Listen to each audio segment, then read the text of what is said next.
저희는 J1 비자로 WKTV 뉴스에서 인턴 기자를 하고 있는 류령화, 김미현입니다. 네, 저희가 이렇게 오랜만에 인사를 또 드리게 되었는데요. 오늘 소개드릴 주제는 바로 의식주 중에 하나인 집입니다. 저희가 미국에서 한국을 넘어올 때 가장 걱정되는 부분이기도 했고 부모님들도 되게 많이 걱정하셨어요. 제일 먼저 물어보는 게 어디서 사니? 살 곳은 구했니? 이렇게 항상 염려하시던 부분인데요. 그래서 저희가 이 영상을 보시는 다른 분들도 집에 대해서 많이 걱정을 하실 것 같아서 두 번째 컨텐츠로 가져오게 되었습니다. 미국의 집 유형이 한국이랑 조금 다른 부분이 있어요. 그래서 미국의 집 유형을 먼저 소개해 드리려고 합니다. 첫 번째로 콘도가 있는데요. 이거는 이제 한국에서의 아파트와 비슷한 건데 큰 건물 단지 내에 개별 거주자가 사는 건물입니다. 따라서 개인 소유의 집이고 또 목이나 엘리베이터 같은 공동시설을 이용할 수 있습니다. 콘도는 딱 집 한 건물이 있고 또 이웃과 옆, 위, 아래를 모두 공유하거나 또는 옆면만 공유하는 경우가 있습니다. 두 번째는 아파트인데요. 5개 이상의 유닛으로 이루어져 있고 또 콘도와 비슷한 집 유형입니다. 아파트의 경우는 개인보다는 이제 회사에서 이 건물을 소유하고 있는 경우가 많아요. 보통 이 아파트의 경우에는 회사에서 관리하는 거기 때문에 집 관리나 정원 관리 이런 것들을 다 외부에서 해주시는 경우도 많습니다. 보통 젊은 사람들이 렌트로 많이 들어가는 집 유형입니다. 세 번째로는 타운하우스인데요. 이 타운하우스는 여러 집이 하나의 건물로서 나란히 붙어 있는 형태입니다. 그래서 이웃집과 옆면만 공유를 하고 있고 또 타운하우스의 경우에는 주차하기가 굉장히 힘든 경우가 많습니다. 보통 집 앞에 자기 집만의 주차 구역이 따로 있는데 타운하우스가 아무래도 크다 보니까 여러 명이서 사는 경우가 많은데 주차 공간이 협소한 경우가 많아요. 그래서 스트릿 파킹을 해야 하는 경우도 있고 주차장이나 외부 정원 등을 공용으로 사용하는 주택입니다.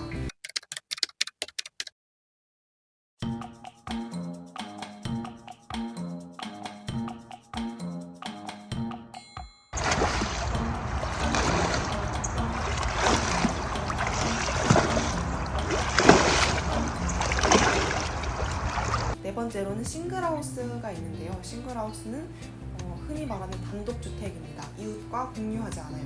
이 싱글하우스의 경우 미국에서 가장 인기가 많은 집의 유형입니다. 그럼 이러한 집들을 어디서 알아보느냐? 플랫폼에 대해서 설명을 드리자면 미국 현지 사이트와 한국 사이트가 있어요. 현지 사이트로는 진로라던가 렌탈스닷컴이라던가 리얼터라던가 이렇게 있고 그 다음에 한국 사이트로는 주간연애와 헤이코리안이 있는데요. 사이트마다 같은 매물이 올라와 있는 경우도 있지만 대부분 다 약간의 차이가 있었고 저희가 봤던 사이트 중에서 가장 좋은 것은 주간연애 사이트여서 거기서 집을 구했습니다. 근데 진로 같은 경우에는 집 사진이 공개되어 있지만 한국 사이트를 사용하실 거라면 집 사진이 공개되어 있지 않고 전화번호만 있어요. 그래서 방은 몇 개 사용 가능하고 화장실 몇 개 있고 이렇게 있기 때문에 하나하나 전화번호로 전화를 드려서 집 매물이 나갔는지 가격은 어떻게 되는지 이렇게 물어봐야 합니다. 보통 시세의 경우에는 한국 사이트를 먼저 기준으로 하자면 방 한 칸이 500불에서 1000불 정도에서 형성이 되어 있어요. 보통 월세가 높으면은 개인 화장실이 따로 있는 경우가 많은데 월세가 저렴할수록 화장실은 이제 남과 같이 써야 하는 공용 화장실을 이용해야 한다거나 하는 그런 불편함이 있습니다. 또 이제 베이스먼트라고 지하실 전체를 쓰는 경우도 있는데 보통 지하실 같은 경우에는 주방이나 거실, 화장실 같은 그런 부대 시설이 다 마련이 되어 있어요. 대략 1,500에서 2,000불 정도에 형성이 되어 있고 또 콘도 렌트의 경우는 한 2,500불에서 3,000불 정도입니다. 그리고 외국 사이트의 경우에는 아무래도 대부분 중개 플랫폼이다 보니까 중개 플랫폼 수수료라든지 세금이 많이 붙어요. 그리고 보통 시세가 한국인들이 서로 거래하는 그런 시세보다 조금 더 비싸기도 하고, 그래서 외국 사이트 집을 구하는 게 확실히 뭔가 안전 같은 게 보장되어 있긴 하지만 그래도 한국 사이트보다는 조금 비싸다.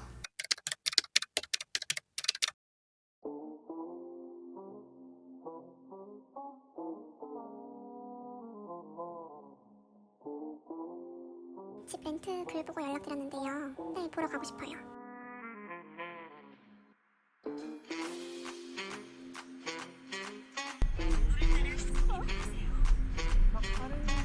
어머.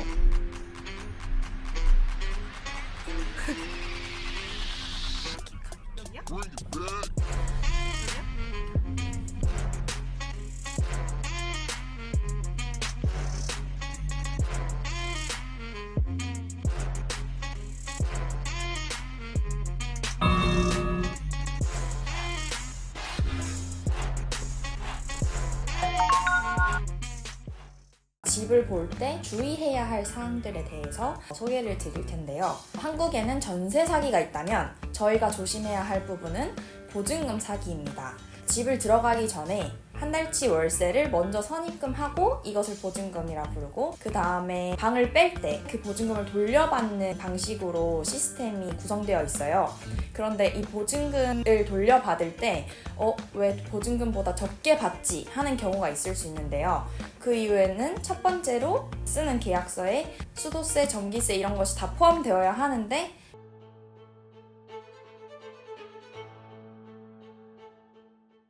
계약서에는 그 문구가 빠져서 보증금을 받을 때 너네가 전기세를 이만큼 썼으니까 이 정도는 내야 한다, 이렇게 당당하게 요구를 하시는 경우도 있기 때문에 이러면 되게 황당하잖아요. 그래서 만약에 계약서에 관리비의 내용이 없다면 반드시 확인 후 자필로 계약서에 꼭 적어주시는 것을 추천드립니다. 그리고 집을 나올 때 청소비를 받는 경우도 있는데 이 청소비는 구체적으로 얼마인지, 다른 용역 업체를 부르면 그 관련된 영수증을 받는다든지 이렇게 하는 것을 반드시 추천드리고, 두 번째는 뭔가요? 하우스에 새를 들어 살 경우에 주방 사용이 제한적인 경우가 많습니다. 보통 렌탈 공고에 그냥 잠만 잘 뿐 이런 식으로 명시를 해놓는 분도 있고, 진짜 방 한 칸만 빌려준다고 생각하시는 분들이 굉장히 많거든요. 그래서 주방 사용도 어디까지 허용 가능한지를 미리 여쭤보시는 게 좋습니다. 세 번째는 주차장인데요. 타운하우스 같은 경우에는 주차 공간이 마련되어 있지 않아서 저 거리에 있는 스트릿 파킹을 해야 된다던가 이런 경우가 있는데, 이건 역시도 자신의 운전이 약간 미숙하다면 반드시 확인을 하셔야 되는 부분입니다. 저희는 집이 좋아서 그 집을 들어갔는데 스트릿 파킹을 해야 했거든요. 근데 주차도 잘 못하는데 스트릿 파킹까지 하려니 어려웠어요. 그래서 유튜브로 배웠습니다.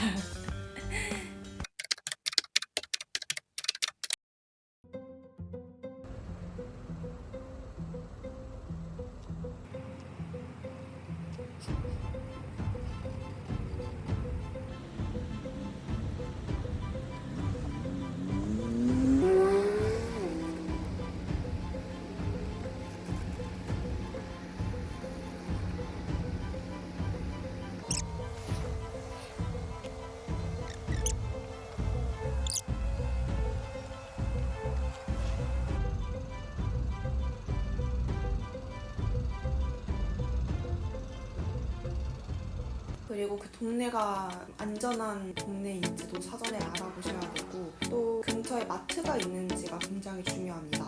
미국은 땅이 크다 보니까 마트도 굉장히 멀리 있는 경우가 많아요. 근데 그러면 삶의 질이 조금 떨어지기 때문에 마트나 주유소가 근방에 있는지도 확인을 해보셔야 합니다. 다음으로 히터, 에어컨, 선풍기가 있는지도 확인을 해주셔야 되는데요.